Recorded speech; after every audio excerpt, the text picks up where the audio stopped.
約伯記第10章。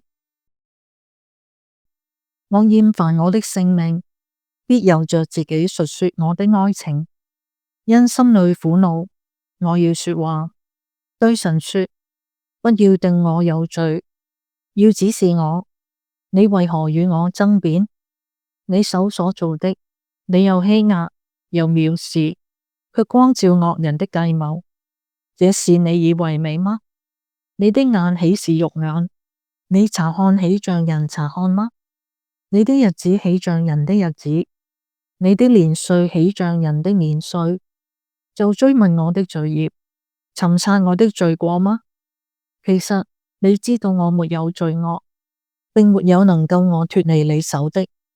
你的手創造我，造就我的四肢百體，你還要毀滅我。求你紀念，製造我如團泥一般，你還要使我歸於塵土嗎？你不是倒出我來好像奶，使我凝結如同奶餅嗎？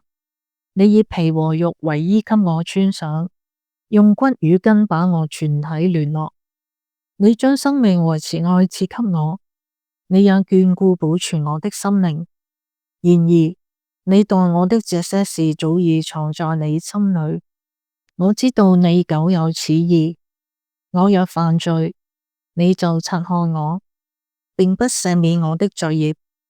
我若行惡，便有了禍；我若為義，也不敢抬頭，正是滿心羞愧，眼見我的苦情。我若昂首自得，你就追捕我如獅子，又在我身上顯出奇能。你重立見證攻擊我，向我加增惱怒，如軍兵更換着攻擊我。你為何使我出母胎呢？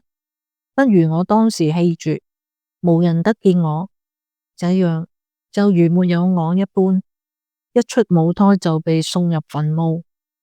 我的日子不是甚少嗎？